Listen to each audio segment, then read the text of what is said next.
Bismillahirrahmanirrahim. Assalamualaikum warahmatullahi wabarakatuh. Kita akan lanjutkan bahasan mengenai konsep gerak rotasi ya. Kali ini kita akan masuk ke konsep momen inersia ya. Nah, momen inersia ini besaran yang berkaitan dengan ukuran ya. Ukuran kelembaman benda untuk rotasi ya.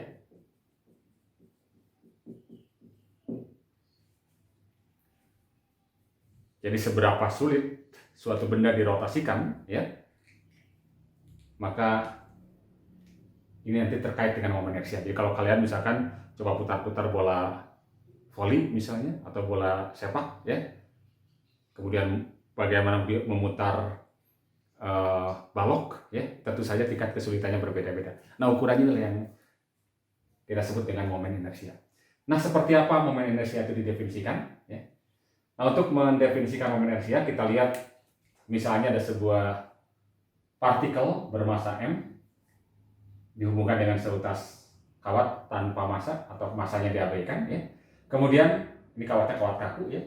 Kemudian diberi gaya F yang selalu tegak lurus terhadap kawat ini. Apa akibatnya? Nah, ingat, kalau ada gaya, kemudian ada lengan gaya, itu diporoskan di O ya, maka akan menimbulkan momen gaya. Dan momen gaya akan menyebabkan benda berrotasi atau berputar. Sehingga nanti dia akan berputar berlawan arah putaran jarum jam kan ya. Oke. Nah, ke arah sana akan berotasi ya. Nah, penyebab rotasi ini kan momen gaya ya. Sehingga kalau kita lihat dari konsep momen gaya, akan ada momen gaya terhadap titik O ya, yang besarnya sama aja dengan apa? Perkalian antara gaya dan dengan gaya. Ini sudah tegak lurus. Kalau sudah tegak lurus, maka tinggal langsung saja kalikan ya. F dikali dengan N. Nah, kemudian kalau kita mengingat bahwa F menurut hukum kedua Newton itu ada kaitannya dengan percepatan, gitu kan ya? Jadi massa kali percepatan. Jadi dapat saya tulis menjadi M dikali dengan A, ini F-nya ya, dikalikan dengan F. Dan percepatan ini adalah percepatan linear. Karena dia bergerak rotasi, maka ini berkaitan juga dengan percepatan sudut. Ya. Dan hubungannya bahwa A itu adalah, percepatan ini adalah percepatan sudut dikalikan dengan R. Dikalikan dengan R. Sehingga kita bisa dapatkan di sini ya, tahu bisa ditulis menjadi apa? Satu sama begini, M kali R kali R, berarti MR kuadrat ini. M dikalikan dengan R kuadrat dikalikan dengan alfa. Nah, besaran yang merupakan perkalian antara massa dan kuadrat lengannya itu disebut sebagai momen inersia partikel. Jadi didefinisikan bahwa momen inersia partikel ya,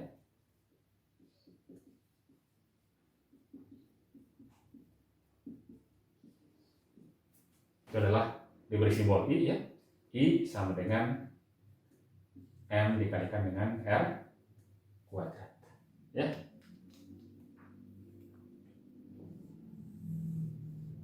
Dimana M adalah massanya, R-nya adalah lengannya ya. Oke. Nah, ini secara matematis besarnya seperti ini ya. Secara fisik ini adalah ukuran kelembaman atau tingkat kemalasan atau tingkat kesulitan untuk memutarkan benda. Semakin besar momen inersianya, maka semakin sulit benda itu diputar atau dirotasikan ya. Atau ukuran kelembamannya semakin besar. Nah, ini merupakan besaran skalar ya. Karena itu kalau seandainya nanti ada beberapa benda ya, ada beberapa benda atau beberapa partikel ya berotasi atau ingin dirotasikan pada poros yang sama, maka total momen inersianya tinggal dijumlahkan saja ya. Apa satuan momen inersia? Kita tinggal lihat dari sini ya.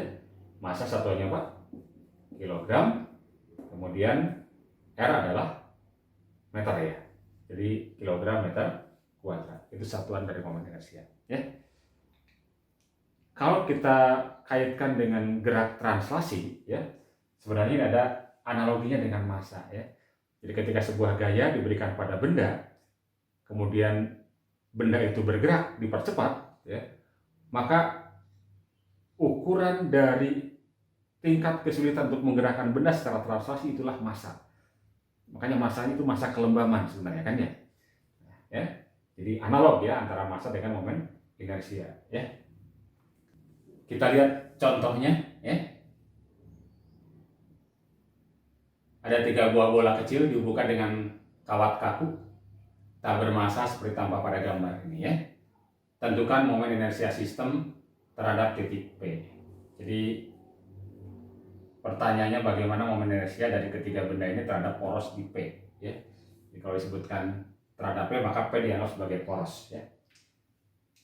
Nah, ada 3 buah benda partikel dalam hal ini ya.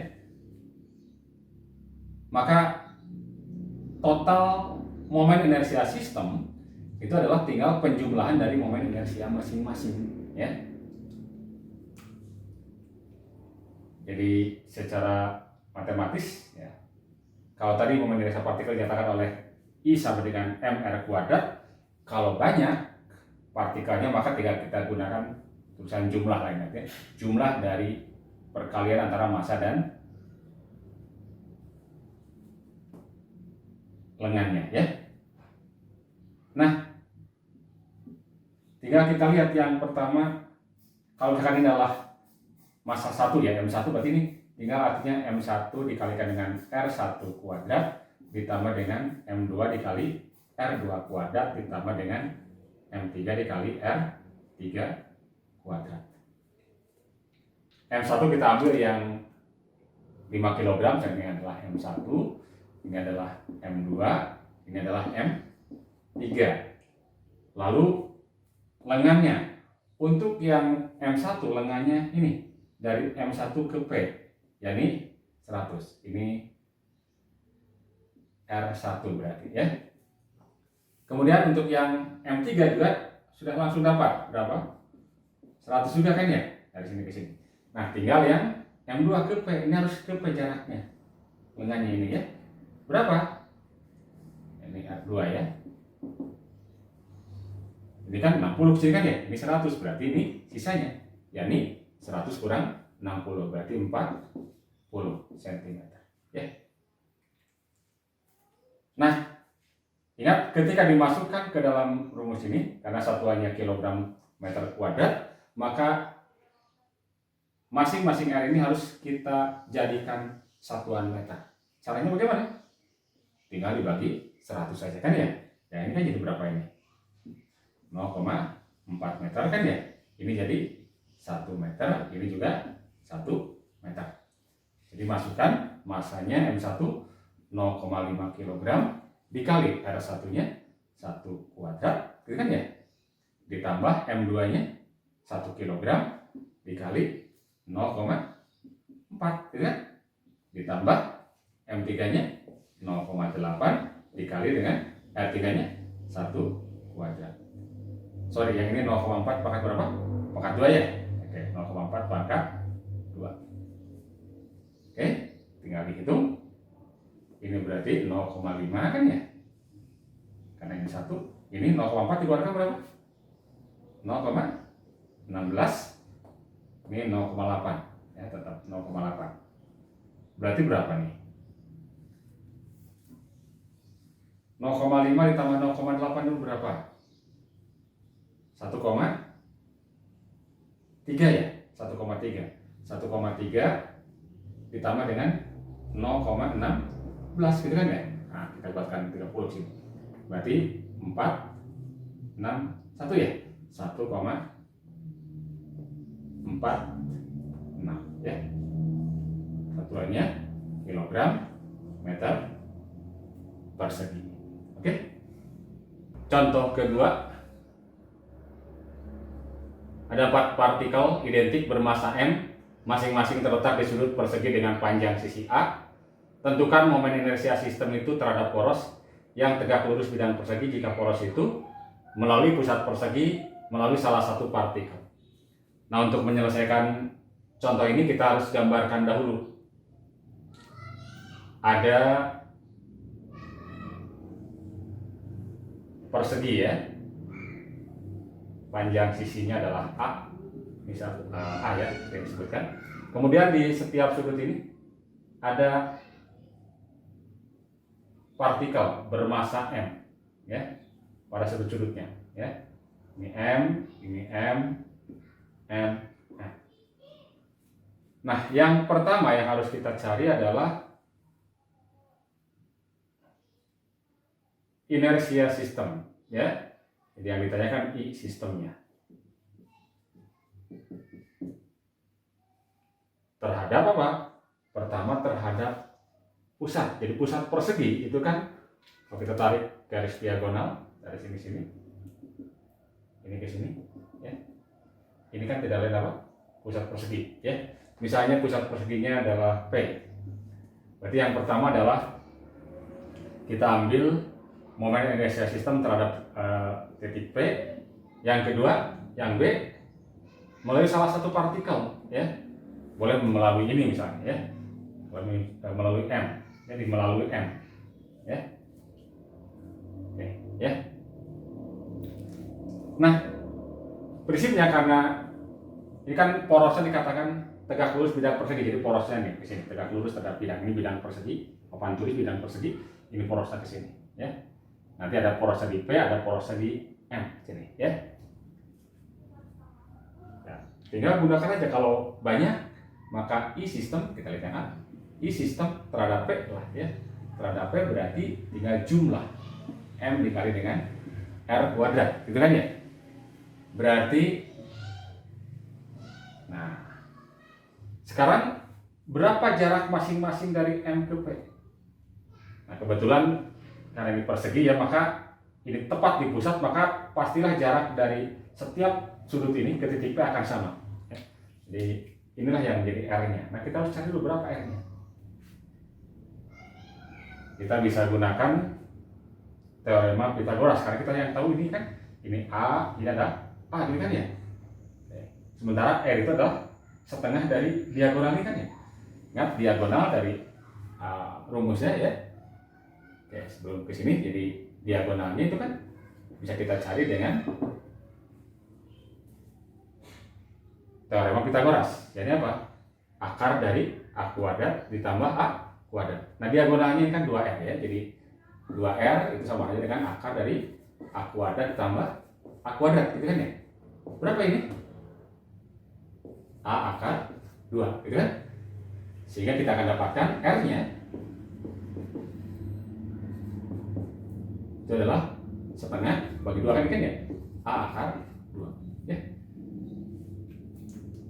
Oke, jadi jarak dari sini ke sini adalah setengah dari A akar 2 ya. Maka kita akan dapatkan I terhadap poros P berarti sigma M R kuadrat.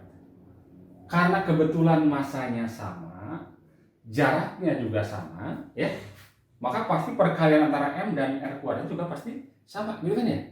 Karena pasti sama, maka langsung aja kalikan saja. Ada 4 kan? MR kuadrat tambah MR kuadrat tambah MR kuadrat tambah MR kuadrat. Berarti ini sama dengan 4 kali M. Nah, dalam arti R-nya kita ganti dengan apa? R kecilnya, R kuadrat. Ya.